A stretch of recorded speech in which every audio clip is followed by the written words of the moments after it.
Agora, nós vamos poder aproveitar um pouco mais da experiência da doutora Gabriela Mansur, que fez um trabalho muito importante no Ministério Público e continua fazendo agora, como advogada, um trabalho de combate à violência contra a mulher. Em pleno século XXI, há muitas mulheres que vivem escravizadas em seus lares. E não é só as que apanham, não, porque apanham bastante também. Não só aquelas que são assassinadas, porque tem muito homicídio de mulher também. São as que sofrem privação econômica, que sofrem violência moral, são atacadas na sua autoestima, violência psicológica. Então eu queria agora, nós temos um levantamento, doutora Gabriela Mansur e demais debatedores. Um levantamento feito agora, nesse final de ano, pela Pesquisa Nacional de Violência contra a Mulher, revelou que 74% das brasileiras perceberam um aumento da violência doméstica e familiar em 2023. Isso é gravíssimo. O estudo ainda aponta outro cenário preocupante.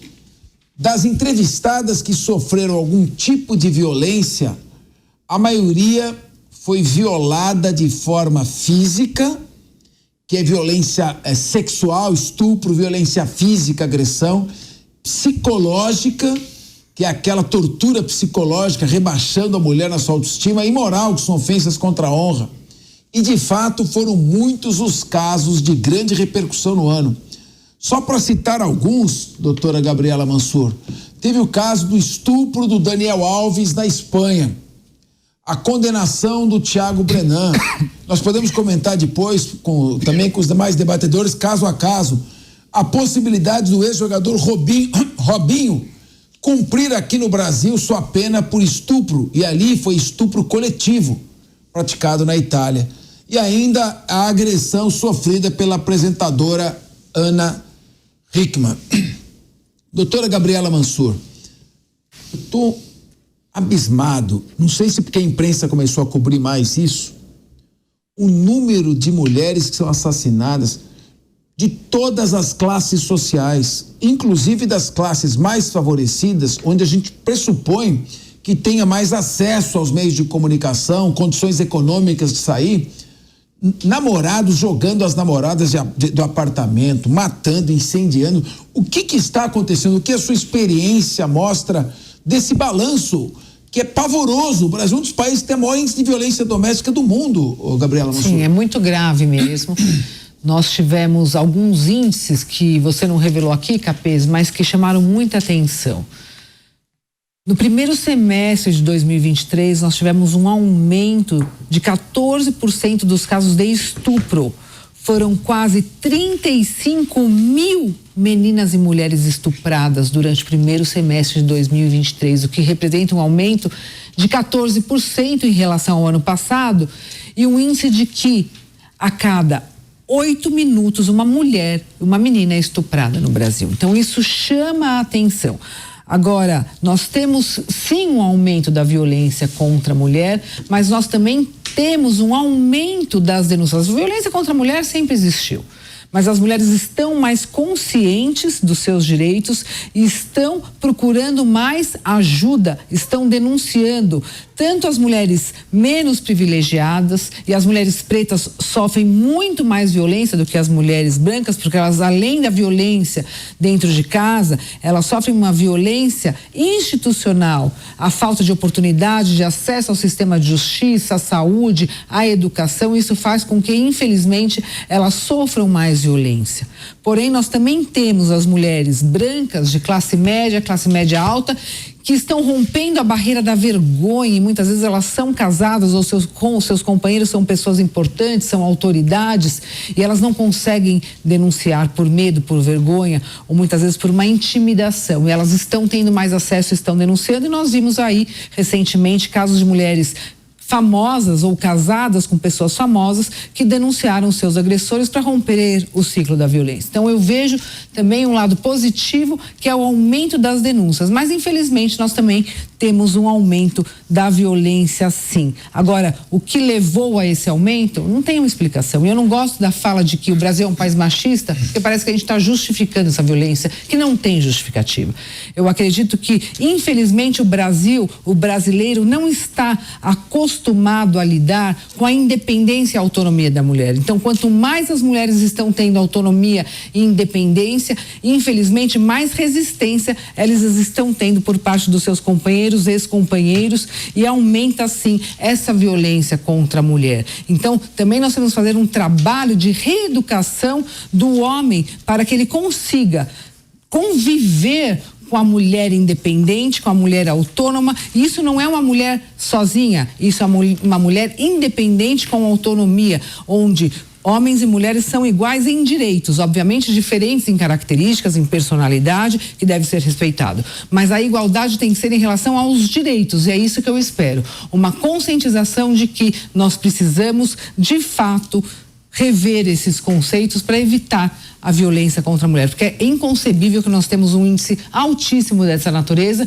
E enquanto promotor eu recebi à mesa da minha promotoria vários e vários casos gravíssimos de violência contra a mulher, como o Capês falou, física, psicológica, moral, patrimonial, institucional e violência sexual. E agora nós também temos a violência política contra as mulheres. Isso também afasta as mulheres do cenário político, e a representatividade da mulher na política é importante exatamente para evitar o que nós estávamos debatendo aqui, essa retirada das mulheres de cargos importantes que são substituídos por homens por exigência de grupos políticos que não se coadunam com a realidade, com a representatividade feminina. Nós precisamos estar nos espaços de poder e liderança para falar sobre os nossos corpos, os nossos direitos e as nossas leis. E é isso que eu espero nesse combate à violência contra a mulher. E agora, como advogada, eu estou do lado das vítimas, de mãos dadas com as vítimas, vendo os obstáculos que elas estão sofrendo para terem acesso ao sistema de justiça, e muitas vezes elas saem de vítimas e sentam no banco das rés. E elas são vítimas pedindo ajuda para a justiça. Alessandro Negão, a doutora Gabriela Mansur coloca uma questão importante. A população negra, as mulheres negras, população feminina, elas estão mais afetas a esse tipo de violência. Isso é um reflexo também de uma injustiça social, da ausência de oportunidades, que elas estão numa camada economicamente mais vulnerável. Ao que você atribui esse tipo de estatística, que já é terrível todas as mulheres? Agora, ele aumenta ainda mais num determinado nicho econômico. Ocorre em todos, e mais ainda dentro da população negra. Eu acho que também por a gente ser a maioria, né? Nós somos a maioria, então todo número sempre vai ser maior quando for relacionado a homem ou mulher negra. Eu quero aproveitar aqui que a gente tem a sorte de estar com a Gabriela aqui, até para colocar uma coisa que é minha opinião, mas eu quero saber aqui da especialista, né? Eu acredito que muitas vezes isso acontece por causa da impunidade. Eu acho que muitos crimes que a gente vê recorrente aqui no Brasil, eles partem da impunidade, ou seja, a gente até consegue fazer a denúncia, aí vai o policial, leva, pega, preso, tal, e daqui a pouco o camarada tá na rua. Então, eu tento me colocar assim no lugar de uma mulher. Então a mulher vai lá, ela tá sofrendo a violência na casa dela. Aí ela sabe que tem uma mulher 3 casas depois que tá passando pelo mesmo que ela. Aí ela vê que aquela mulher 3 casas depois vai lá e denuncia o marido dela. Vem o policial, leva o marido dela. Daqui a pouco esse camarada tá na rua, daqui a pouco esse camarada tá ameaçando ela na frente da casa dela. Como que ela vai ter coragem de denunciar o próprio marido dela se 3 casas depois dela ela tá vendo o que a impunidade ali forte? Eu queria saber isso da Gabriela, se é só uma impressão minha ou se isso rola mesmo, se a impunidade acaba sei lá, deixando o cara livre, né? Para ele, vou bater mesmo, não tá acontecendo nada, né? Sim. Negão, sem dúvida, a gente defende sim uma necessidade de leis mais rígidas, de penas maiores para agressores de mulheres, que é vergonhoso. Nós defendemos também a prisão dos agressores que insistem na violência. E quando nós temos uma medida protetiva, muitas vezes ele nem é encontrado para intimação. Estou com um caso que é uma violência grave, nós conseguimos a medida protetiva de afastamento do lar e ele está há quase 15 dias para ser intimado da protetiva, enquanto a mulher saiu de casa com os filhos, está morando de favor, escondida, ele está no aconchego do lar depois de ter agredido uma mulher e fugindo da intimação. Tem que estar à prisão. Não sei se o Capês concorda com isso, ele também, que é um jurista, que também faz parte do Ministério Público, foi meu professor, é um grande mestre, tem que ter prisão. Porque se ele for preso, ele não vai ficar incomodando, a mulher não vai ter medo, ela vai voltar para casa dele e ele se responsabiliza pela conduta que ele cometeu. Encoraja ainda bateu outros, né? Na frente dos filhos. Então a mulher muitas vezes ela tem medo de denunciar, Alessandro, muitas vezes por conta disso, porque ela acha que não vai dar em nada e depois que ela denunciou, o homem vai ficar mais bravo ainda, com mais raiva, e hoje nós estamos tendo um aumento do número de violências cometido pelos ex-companheiros, ex-maridos, ex-namorados que não se conformam com a rejeição, com o não. Podem ver nas redes sociais, nas notícias, que os maiores índices de violência, de feminicídios, que é a morte de violência de mulher, eles estão sendo cometidos pelos ex. Eu vejo o Capês nesse... Porque eu acho que fica aquela coisa do tipo assim, eu fui roubar, sei lá, bateram minha carteira, então eu nem vou na polícia porque não vale a pena. Sabe a coisa do não vale a pena? Eu acho que se endurecesse as leis e começasse a ver essa campanha de, o camarada tá indo preso, o camarada tá ficando preso, olha, inibiria os outros de fazer. A doutora Gabriela colocou bem, houve já muitos avanços na legislação. Uhum. Os casos de violência doméstica são casos que, por lei, admitem a prisão preventiva. Para você decretar a prisão preventiva só para crimes com pena superior a 4 anos ou com violência doméstica. Uhum. O juiz pode determinar uma medida protetiva imediatamente. Às vezes até se decreta, na dúvida se decreta, mas é preciso que na dúvida se tome essa atitude, que depois esclareça. A prioridade é preservar a vida e a integridade da mulher. Agora, eu queria perguntar agora pro Felipe Monteiro e pro Acácio Miranda e voltar depois rodar a mesa. Vamos começar a falar de alguns casos que ocorreram. Então, vou começar com a Acácio Miranda. Vamos pegar o caso do jogador Daniel Alves. Eu ouço muita gente, eu vou adorar ouvir o comentário da doutora Gabriela Mansur a respeito disso. Isso aqui não aconteceu nada. Mas por que não? Porque eles estavam dançando e bebendo juntos. Depois, eles estavam se beijando. E aí, caminharam juntos para o banheiro, onde a porta foi fechada.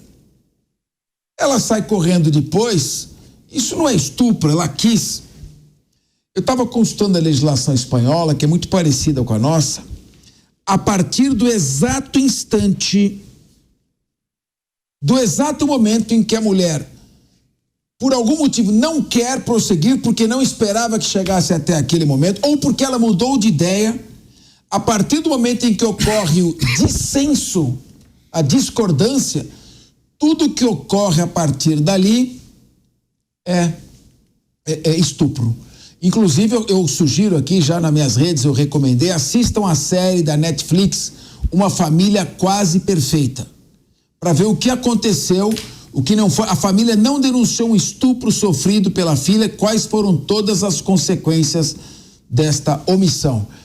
Qual a sua avaliação sobre isso? Falando como nós temos uma mesa muito qualificada aqui, todos, então a gente pode tratar de assuntos sérios com seriedade, com técnica.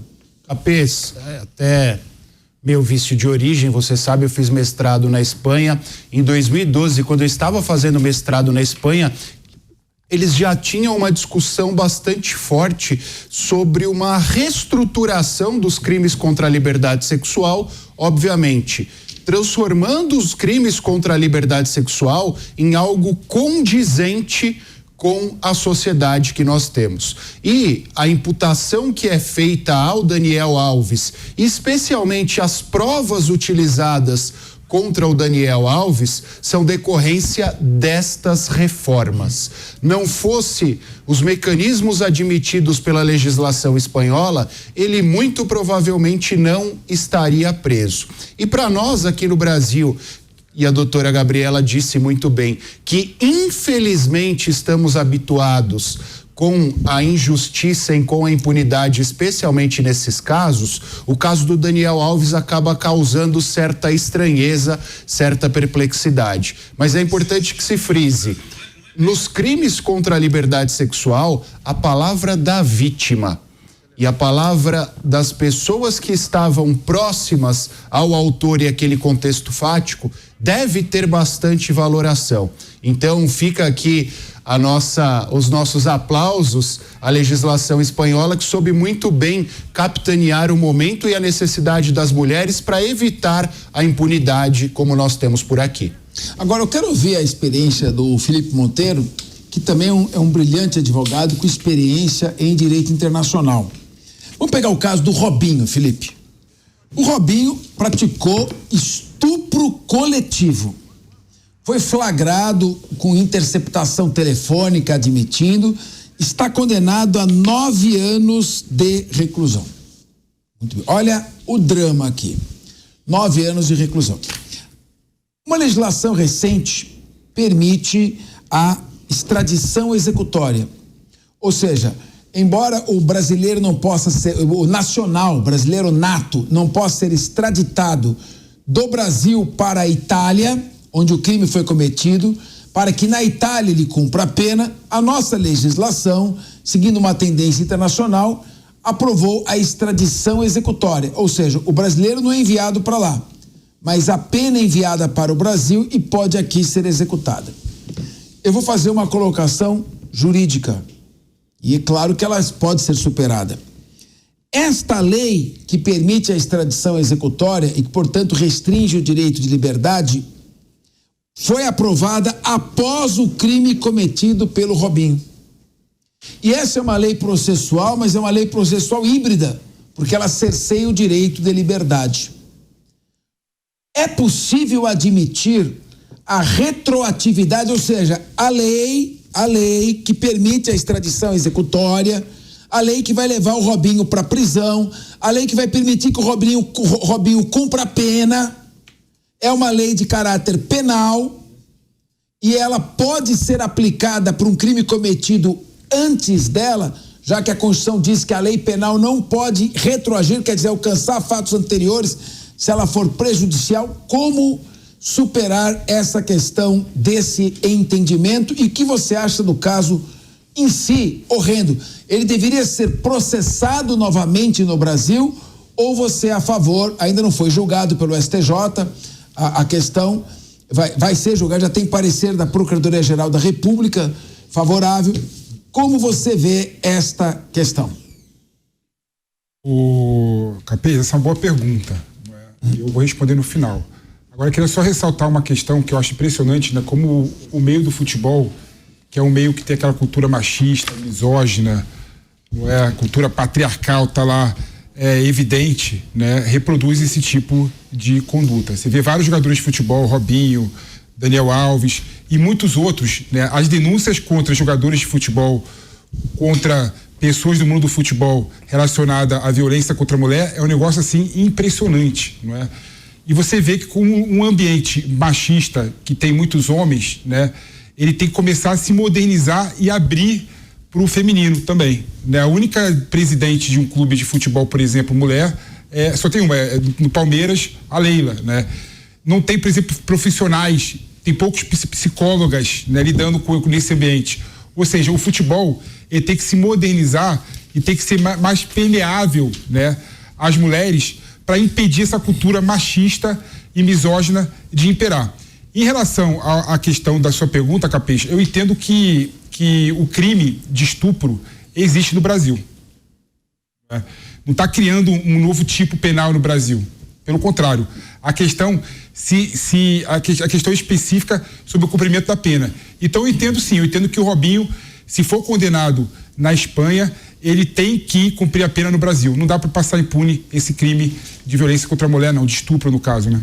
Gabriela Mansur, eu queria que você, que eu vi a sua opinião sobre esse caso do Robinho e rapidamente, porque eu também queria ouvir você sobre esse caso da Ana Hickman, que foi mais recente, aconteceu há pouco e a vara da violência doméstica não quis fazer o divórcio porque lá não se discute questão patrimonial, que leva uma mulher Gabriela Mansur, nós estamos falando aqui da população mais fragilizada, da população vulnerável, de mulheres que estão ali, às vezes, na boate, mas são embriagadas e não percebem que são embriagadas. Agora nós estamos falando de uma mulher forte, de personalidade, uma mulher que inclusive se impõe pelo olhar, pela postura, uma apresentadora de televisão, uma mulher rica, empresas faturam 150 milhões por ano. E esta mulher está dizendo agora, e se vê a sinceridade nas suas palavras, que ela aguentou por anos. Como é que é esse processo do ciclo da violência? Ela tenta se conformar que aquilo foi só um momento, ela tenta salvar o casamento de qualquer forma, ela tem vergonha de público, como por ser uma personalidade pública, de admitir que aquele casamento faliu. Esse é um caso emblemático, porque é uma violência doméstica, uma pessoa que tem condições de se proteger. Sim. Bom, eu vou fazer a análise aqui de algumas questões que foram colocadas rapidamente. Primeiro, para falar para o Alessandro que, de fato, nós precisamos de de leis mais rígidas, de penas mais rígidas, para demonstrar a não impunidade em relação aos crimes de violência contra a mulher, mas não é só isso. Para deixar claro, para não ter um critério aqui, um punitivismo puro. Nós precisamos de um sistema de medidas a serem tomadas para evitar crimes mais graves, como fiscalização das medidas protetivas, ressocialização do agressor, como capacitação das pessoas que atuam no sistema de justiça e de segurança pública e uma maior participação das empresas privadas nos investimentos das políticas institucionais, seja nas empresas, seja perante a sociedade, seja também em parcerias público-privadas. Isso faz com que nós tenhamos uma diminuição, sim, da violência contra a mulher, porque nós desenvolvemos um projeto chamado Justiceiras, onde nós fizemos todos esses mecanismos, implementamos todas essas situações de apoio e de prevenção à violência, e nós atendemos até agora, desde a pandemia, 15 mil vítimas, e nenhuma delas foi vítima de feminicídio, de modo que dá para evitar um feminicídio. Num segundo ponto que eu queria falar para o Acácio, que você falou muito da questão da palavra da vítima, da importância da lei na Espanha. Como é difícil, Acácio, aqui no Brasil, fazer com que a palavra da vítima seja aceitada de início, de imediato. Ela sempre é contestada como se a mulher estivesse mentindo ou quisesse se vingar do homem. Ele traiu, ele saiu com outro, então vou usar Maria da Penha para prejudicá-lo ou para ter alguma vantagem. Como se denunciasse um jogador de futebol, ela quisesse ter alguma vantagem econômica. Nós temos casos assim? Temos, mas uma pesquisa que foi feita, um levantamento, é de que apenas 3% das mulheres estão mentindo. Então nós temos que levar isso em consideração.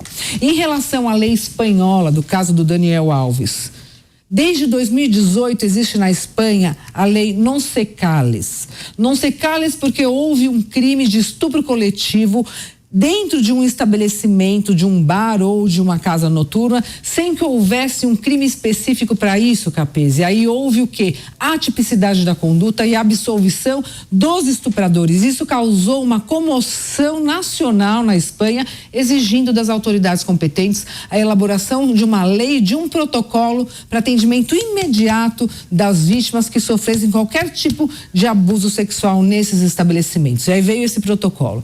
Depois desse protocolo, houve o crime cometido por Daniel Alves, que foi preso preventivamente por várias razões, para evitar uma intimidação à vítima pelo poder dele econômico e público, para evitar também colocar em risco a sociedade e também para evitar que ele fugisse. Porque, a exemplo do Robinho, o medo das autoridades espanholas é que ele fugisse para o Brasil e aqui adentrasse sem poder, pela Constituição, ser extraditado ou ser devolvido para a Espanha para lá responder pelo crime. E aí vem essa situação do Robinho, que eu discordo, Capês, com todo o respeito da sua posição. Apesar da lei dessa extradição da execução ser posterior ao crime, nós temos vários tratados internacionais que determinam a colaboração entre países na punição dos crimes de violência contra a mulher. Como, por exemplo, o Tratado de San José de Costa Rica, que prevê a necessidade da punição dos crimes cometidos contra as mulheres brasileiras em outros países ou contra os crimes cometidos por brasileiros em outros países. Então nós temos essa lei anterior, um tratado internacional que tem peso de Constituição para punir esses casos. Então, eu acredito que tem que haver, sim, essa homologação pelo STJ e aqui ele iniciar o cumprimento da pena. Por fim, vamos falar da questão da Ana Hickman. Deixa eu até tomar uma aguinha. Eu sou corintiana, então eu não desisto nunca, mas a gente perde o fôlego de vez em quando. E só falando aqui que não sei se foi o Negão que falou da questão do futebol. Nós temos sim algumas atitudes e alguns projetos desenvolvidos pelos times de futebol para o combate à violência contra a mulher, tendo em vista a necessidade de divulgação e de utilização da publicidade, do populismo do futebol brasileiro para fazer chegar na casa da família brasileira o combate, a necessidade do combate à violência contra a mulher. Então, no Timão, que é meu time do coração, nós desenvolvemos o projeto Respeita as Minas, que fez com que nós tivéssemos uma diminuição dos índices de violência contra a mulher nos dias de jogos de futebol, principalmente nos jogos do Corinthians, em que houve essa implementação desse projeto. Então, parabéns, Timão, por essa iniciativa. Respeita as Minas. Um beijo para as jogadoras femininas do meu coração do futebol brasileiro, mas principalmente do futebol corintiano, campeãs agora. Em relação a Ana Hickman, nós temos aí exatamente o cenário da violência contra a mulher escancarado para os brasileiros verem. É o ciclo da violência que começou com sinais de relacionamento abusivo, uma abusividade, uma agressividade que foi aumentando, um controle, um poder, uma posse, uma desqualificação. Chamar uma mulher como a Ana Hickman, tão linda, uma das mulheres brasileiras mais lindas que nós temos, tão competente, tão simpática, tão bacana, tão trabalhadora, de caveira, de grossa, enfim, agora acusando ela até de ter dado causa à violência.